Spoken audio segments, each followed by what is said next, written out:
अल्लाहु अकबर। सवाल इससे भी सादा, मैं कहता औरत को बना देते हैं। आप बताइए क्या हुकूक देने हैं? सर मैं तो कहती हूँ क्वालिटी हो, कोई भी सरबराह ना हो। पर तो इदारा बन ही नहीं सकता सर इस तरह तो फिर इस तरह देखिए तो बात यह है कि आप पहले ये मानिए कि ये इदारा है। मैं अगर आप शरीयत के हिसाब से भी देखें तो औरत को बहुत फैसिलिटेट किया जा सकता है, लेकिन ये कंजर्वेटिव इंटरप्रिटेशंस की वजह से ऐसा हो नहीं रहा। अगर मान लिया जाए कि आपका नुक्ता नजर क्या है, आपका जो नुक्ता नजर सामने आया वो ये है कि उसकी कोई कानूनी बुनियाद असल में सामने नहीं आती। समझ आ रही इनका क्वेश्चन क्या है? सब सवालों का मैं जवाब दूंगा, लेकिन पहले मुझे आपको इस सवाल का जवाब देना होगा। आप उस अदारे के जो हेड का तस्वर बताइए ना कि आपके नजदीक क्या तस्वर है। मेरा ख्याल है कि हमारी बहन ने उस बात का एतराफ कर लिया, उनके जहन में किसी इदारे का कोई तस्वुर नहीं है, हुकूक और फ़राइज़ का कोई तस्वुर नहीं है। अस्सलाम वालेकुम नाज़रीन, प्रोग्राम गामदी में आपका मेज़बान आसिफ इफ्तिखार आपको खुशामदीद कहता है। इस प्रोग्राम में भी हस्ब मामूल हम गामदी साहब से मुख्तलिफ़ शुरका के साथ उनकी गुफ्तगू सुनेंगे। इस प्रोग्राम में हमारा मौजू ये है कि ख़ानदान किन बुनियादों पर कायम होता है और उसमें ज़िम्मेदारियों की तकसीम इस्लाम के अंदर किस उसूल पर की गई है। हमारे साथ शरीक गुफ्तगू हैं रबिया बाजवा साहिबा जो कि हाई कोर्ट की एक वकील हैं, और हमारे साथ मौजूद हैं डॉक्टर मोहम्मद साद सिद्दीकी साहब जो कि पंजाब यूनिवर्सिटी के शोबा उलूम इस्लामिया के प्रोफेसर हैं। जी रबिया साहिबा, ये बताइए कि जो ये क्वेश्चन हमारे दोनों बुजुर्गों ने उठाया कि क्या आपके नज़दीक किसी किस्म का, हम ये इसकी टाइपोलॉजी नहीं बना रहे कि सोशल है, पॉलिटिकल है, क्या ये इंस्टीट्यूशन है नंबर वन, क्या इसका कोई सरबरा औरत या मर्द होना चाहिए, ये है की क्वेश्चन। इसके बारे में आप क्या फरमाते हैं? सर इसमें मैं ये कहती हूँ कि एक फैमिली इंस्टीट्यूशन होता है, तो इंस्टीट्यूशन आप इसको तस्लीम करती हैं? ठीक है, इंस्टीट्यूशन की सेकंड क्वेश्चन ये है कि क्या इसका कोई सरबरा होना चाहिए? नहीं जी, मैं इसको तस्लीम नहीं करती। अगर इक्वालिटी के लेवल पर बात नहीं होगी, मर्द और औरत को आप अलग करके एक को सरबराह बना देंगे और एक को महकूम बना देंगे, तो मैं इसको तस्लीम नहीं करती। तो क्या इसके फिर नज़म को कैसे आप मतलब कौन मैनेज करेगा इसके नज़म को? सर इसके नज़म जो है आपस के एहतराम से, आपस के तल्लुक से, तो ये बहुत अच्छे तरीके से मैनेज हो सकते हैं, बजाय इसके कि आप एक बंदे को हक दे दें, मुकम्मल तौर पर हकूक दे दें, दूसरे को मुकम्मल तौर पर महकूमियत दे दें कि तुमने हमेशा हर वो बात माननी है कि जो कि दूसरा कह रहा है। इस्लाम अपनी शरीयत को अदल पर कायम करता है, इंसाफ पर कायम करता है, और अदल और इंसाफ का मतलब ये नहीं होता कि बेरहमाना मुसावात कायम कर दी जाए। ये बेरहमाना मुसावात जो है ये ना सियासत में कायम की जा सकती है, ना समाज में कायम की जा सकती है, ना घरेलू इदारों में कायम की जा सकती है। हम ये कहते हैं कि इसको इंसाफ पर कायम होना चाहिए, यानी ऐसा तरीका। तो फिर आप अदल का लफ्ज़ इख्तियार कीजिए, फिर उसके बाद ये कोई इल्ज़ाम नहीं है। जब भी कोई इदारा कायम किया जाएगा, मैं ये कहता हूँ कि हमने एक कानून बनाया है, इस कानून के मुताबिक एक कांस्टेबल, जो जाहिर बात है कि एक आलिम से, एक प्रोफेसर से, एक डॉक्टर से, एक इंजीनियर से कोई बरतर दर्जे की मखलूक नहीं होती, वो हाथ उठाता है और मैं अपनी गाड़ी रोक लेता हूँ। क्यों? हमने एक नज़म कायम किया है। देखिए, जब कोई नज़म कायम किया जाता है तो इसके अंदर इक्वलिटी क्या चीज़ होती है? इक्वलिटी का मतलब तो ये है कि इंसानी हुकूक के एतबार से सब लोग बराबर हैं, इसमें कोई शक नहीं है। लेकिन किसी इदारे का नज़म कायम करते वक्त तो आपको ये तय करना पड़ेगा कि कोई उसका सरबराह होगा, किसी के कुछ हुकूक होंगे, किसी की कुछ जिम्मेदारियां होंगी, किसी कुछ इख्तियारात होंगे। सवाल ये है कि मुझ पर ये जिम्मेदारी कैसे डाल दी जाएगी कि एक पैदा होने वाले बच्चे की मैं निगहदाश्त करूँ, मैं उसकी तालीम का बंदोबस्त करूँ, मैं उसके लिए कमा कर लाऊँ, ये जिम्मेदारी मुझ पर कैसे आयद हो गई? यानी फिर उसके बाद ये है कि अगर ये कोई इंस्टीट्यूशन नहीं है, इस इंस्टीट्यूशन के कोई हुकूक फ़राइज़ नहीं है, तो ठीक है, मैं रास्ता चलता हुआ गया, एक बच्चा पैदा हुआ, मैंने यदि सेंटर के हवाले किया, फारिग हो गया, फिर उसके बाद कौन सा कानून है मुझे रोके? इसका तो तल्लुक ही नहीं इन चीज़ों के साथ, इसका तो तल्लुक ही नहीं बनता। बिल्कुल जो आप फरमा रहे हैं, शादी का इंस्टीट्यूशन जो है उसमें ये है कि दोनों मियाँ बीवी होते हैं, उनके बच्चे होते हैं और वो उनकी परवरिश करते हैं। आपने मियाँ बीवी के अल्फाज बोले हैं, पहले तय करके मुझे बताइए कि मियाँ बीवी के दरमियान जो रिलेशन कायम किया गया, रिलेशन कायम किया गया है, लेकिन रिलेशन एक, हाँ जी, मेरी गुजारिश ये है कि इसके नतीजे में बच्चे होने हैं, बच्चे होने हैं तो माँ बाप के रिश्ते वजूद में आने हैं, एक खानदान वजूद में आ जाएगा। सवाल बहुत सादा सा, इसका सरबराह कौन है? यानी अगर ये कोई इदारा है, अगर आप कहते हैं ये इदारा है ही नहीं तो बात दूसरी हो गई। अगर ये एक इदारा है तो अज़राए करम बता दीजिए कि इसका सरबराह किसको है? फैमिली इंस्टीट्यूशन है और इसमें महकूमियत वाला तस्वर देके आप इसको एक हेल्दी इंस्टीट्यूशन के तौर पे नहीं कायम किए जाते हैं। बच्चे हो गए, खानदान वजूद में आ गया, उनके बारे में डिसीजंस करने हैं। मिसाल के तौर पर एजुकेशन एक डिसीजन करना है, कॉन्फ्लिक्ट ऑफ ओपिनियन पैदा हो गया। माँ लेट सपोज कि उसको मदरसे में डालना चाहती है, बाप जो है उसको पब्लिक स्कूल में डालना चाहता है, कॉन्फ्लिक्ट पैदा हो गया। जिम्मेदारी, इस कॉन्फ्लिक्ट को रिजॉल्व कैसे किया जाएगा? क्या वो आदमी रिजॉल्व करेगा या वो औरत रिजॉल्व करेगी जिसने पूरी की पूरी जिम्मेदारी उसकी ली हुई है? जो ट्रैफिक लॉज हैं वो एक नेक्टेड लॉ है, वो हर चीज़ के ऊपर बना हुआ है। लेकिन शादी का इंस्टीट्यूशन जो है वो बिल्कुल एक अलग फैमिली इंस्टीट्यूशन है, जिनकी ये मिसाल दे रहे हैं, ये एक और कायदे कानून के तहत चलते हैं। जो अभी ट्रैफिक कांस्टेबल की इन्होंने एग्जांपल दी है, वो ऐसे हाथ खड़ा कर देते हैं, ट्रैफिक रुक जाती है, इसके पीछे उसके पास एक रिटर्न अथॉरिटी है। अब इसी चीज़ को अप्लाई करते हैं फैमिली लॉज के ऊपर, ठीक है जी। मैं आपको बताती हूँ, अगर उसमें आप अथॉरिटी आप सरबराह बना देते हैं मर्द को, ठीक है, और आप ये तस्लीम कर लेते हैं कि जो बात वो अगर सरबराह है और वो जो बात कहेगा वो बात दुरुस्त है। मेरा तो सवाल इससे भी सादा, मैं कहता औरत को बना देते हैं। आप बताइए क्या हुकूक देने हैं? सर मैं तो कहती हूँ क्वालिटी हो, कोई भी सरबराह ना हो, पर तो इदारा बन ही नहीं सकता। सर इस तरह तो फिर देखिए बात यह है कि आप पहले ये मानिए कि ये इदारा है।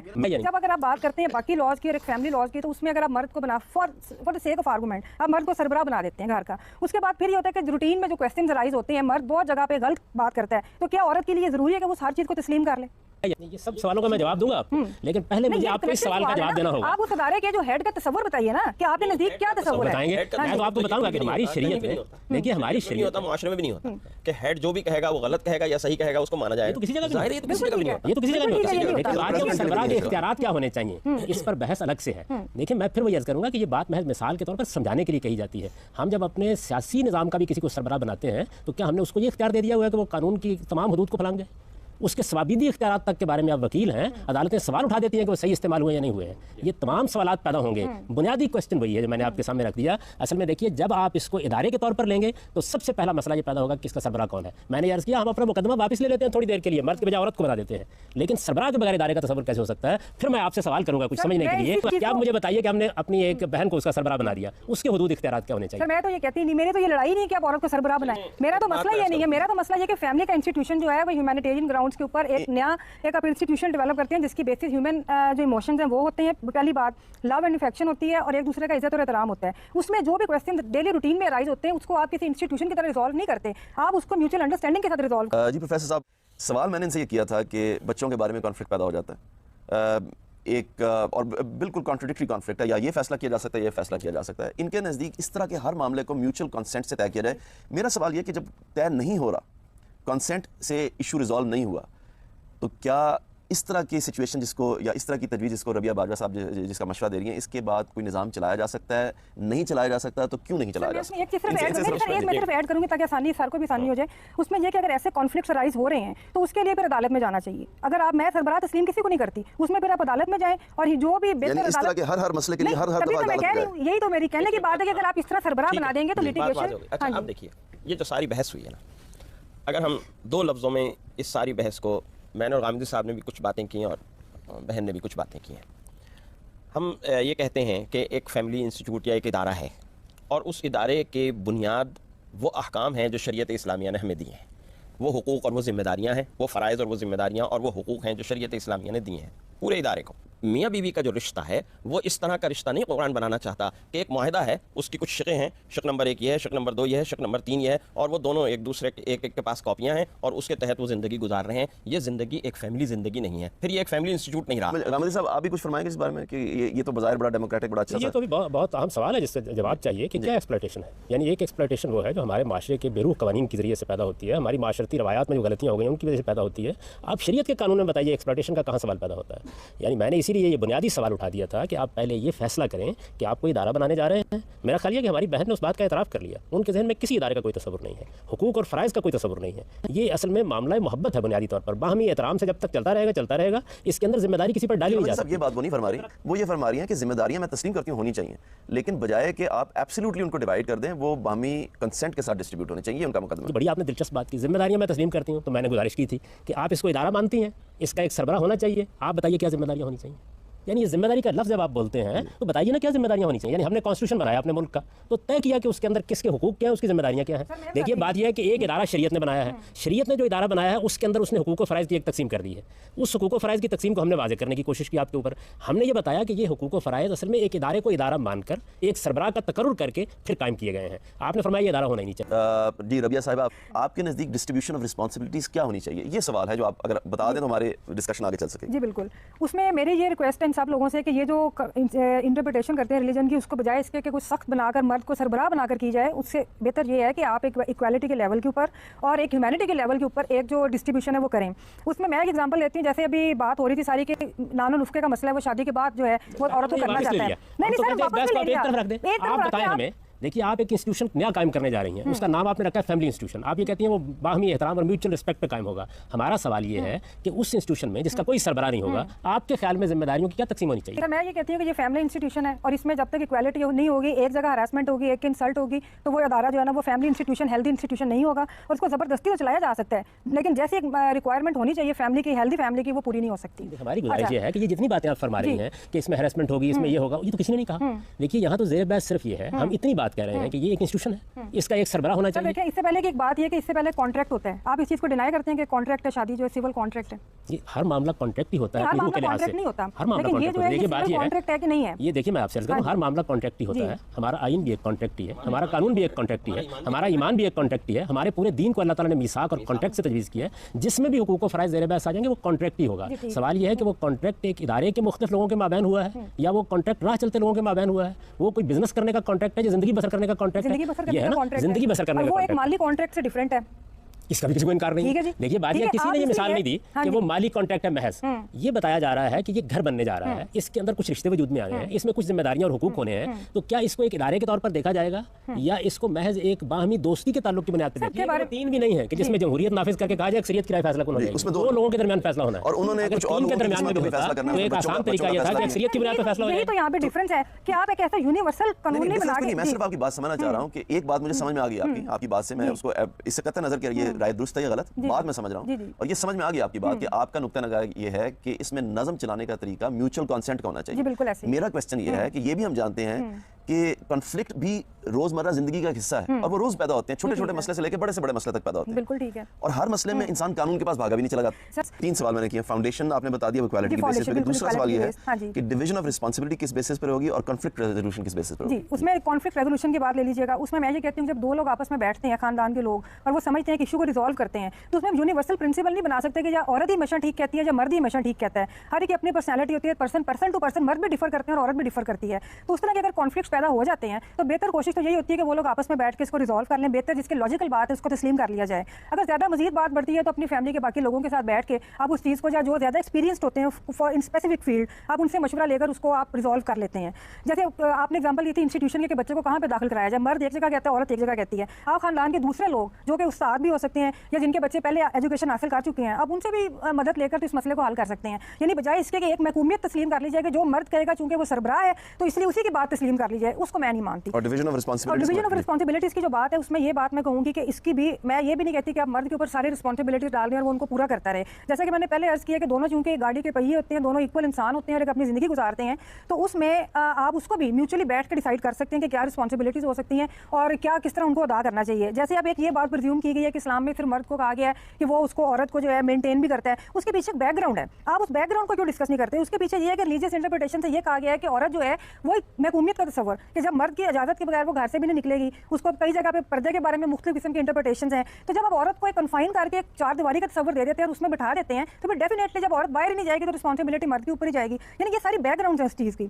और फिर दूसरी जब मैं जिस बात से डिफर करती हूँ, जैसे मेंटेनेंस का एक बड़ा इशू हमारा डिस्कशन में रहा है कि मेंटेनेंस जो है वो चूंकि मर्द मेंटेन करता है इसलिए उसको औरत को हक तलाक देने का हक है। मैं कहती हूँ बिल्कुल डिफरेंट चीज़ें हैं। जो डिवीजन ऑफ रिस्पांसिबिलिटी है वो भी म्यूचुअल कंसेंट से होगी और कॉन्फ्लिक्ट रेजोल्यूशन भी म्यूचुअल कंसेंट से होगी। अगर नहीं सॉल्व हो सकती तो खानदान के लोग आकर इंटरवीन करें, और अगर तब भी नहीं होती फिर कोर्ट में चले जाए। जी गामदी साहब, एक अमूमी सवाल जो जहन में आता है वो ये है कि हम ये दावा भी करते हैं कि हमारी शरीयत जो है वो इंसानों के लिए ज़्यादा नाफे, ज़्यादा खैर का सबब है।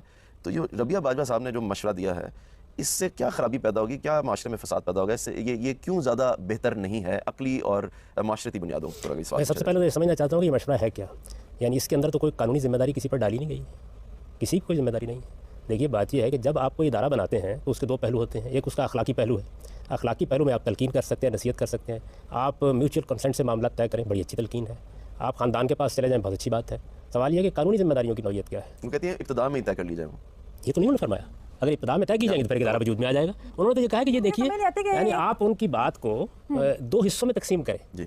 पहली चीज़ ये है कि क्या एक फैमिली इंस्टीट्यूशन जो उनके यहाँ बन रहा है वो किसी कॉन्ट्रैक्ट पर बन रहा है? अगर वो बन रहा है तो फिर हमारा सवाल ये था कि उसके हुदूद कानूनी तौर पर बताइए क्या है। तलाक का कानून जब ज़ेर बहस है तो वो अखलाकी उसूल नहीं है जो ज़ेर बहस है, अखलाकी उसूलों पर बनने वाला कानून ज़ेर बहस है। यानी कानून का मतलब ये होता है कि जब एक मियाँ बीवी के दरमियान मियाँ बीवी का रिश्ता तय हो गया है तो अब कुछ कानूनी हुकूक भी उनके ऊपर आयद हो गए हैं और कुछ कानूनी जिम्मेदारी भी आयद हो गई हैं। उनकी पूरी गुफ्तगू में आप निशानदेही करके मुझे बताइए कानूनी जिम्मेदारी कौन सी है। यानी एक मर्द औरत के दरमियान म्यूचुअल रिस्पेक्ट की बुनियाद पर एक ताल्लुक कायम हुआ है, उसके बाद वो बच्चों की निगहदाश्त कर रहे हैं, अच्छी बात है, मामला चल रहे हैं। सवाल यह है कि अगर किसी मौके के ऊपर कोई नज़ा होगी, वो कहती है अदालत में जाएं, अदालत के पास कानून क्या है जिसकी बुनियाद पर फैसला होगा? यानी अदालत किस उसूल के ऊपर फैसला करेगी? क्या कानून बनाया जाएगा कि आपकी कानून के बारे में नहीं किया था, आपने किया था एक फाउंडेशन क्या होनी चाहिए फैमिली की। ठीक है, दूसरी बात एक चीज़ मैं कथा कलामी कर रहा हूँ आपकी, मैं पहले ये वाजे कर दूँ इस बात को कि ये सारी बहस कहाँ से शुरू हुई है।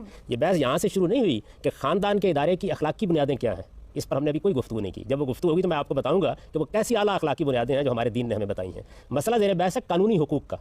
उन्होंने जो फाउंडेशन बताई हैं उनमें कानून कहाँ से आ गया है? कानून बताइए क्या है, यानी एक मियाँ बीवी के दरमियान कायम होने वाले रिश्ते में कानूनी जिम्मेदारियों की नौयत क्या है। सवाल यह है कि अगले दिन एक खातून अगर बच्चे को पैदा कर देने के बाद उठ के चली जाती है घर से, कानून क्या कहेगा उसको? वो कानूनी जिम्मेदारी बताइए, क्या उसे वापस बुलाया जाएगा?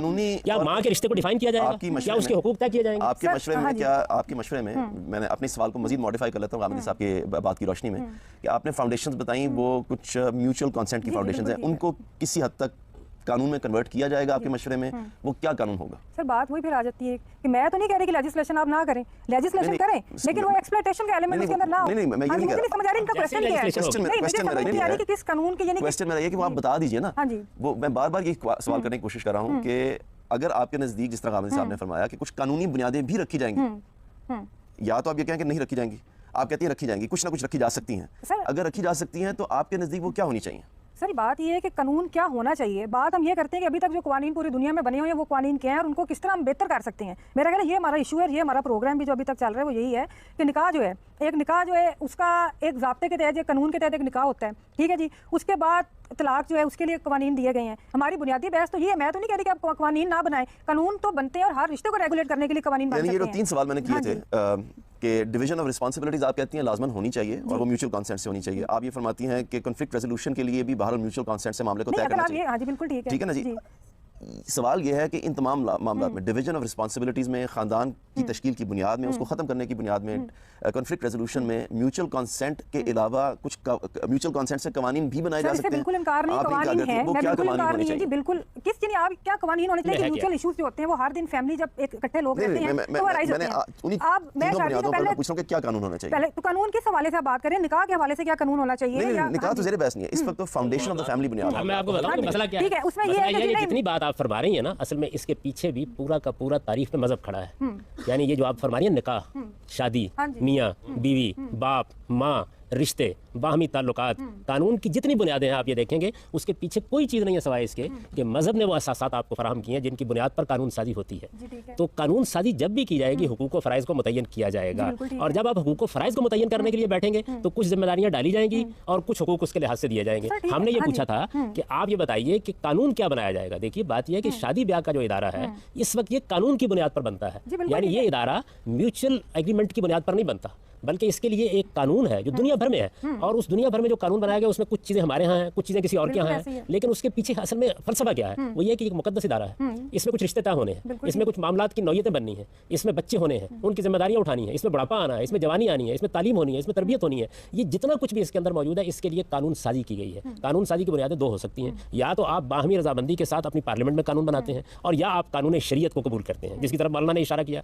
हम आपको ये बता रहे थे कि शरीयत का कानून क्या है। देखिए उसके पीछे कानूनी अथॉरिटी क्या है, खुदा का हुक्म, अल्लाह का फैसला।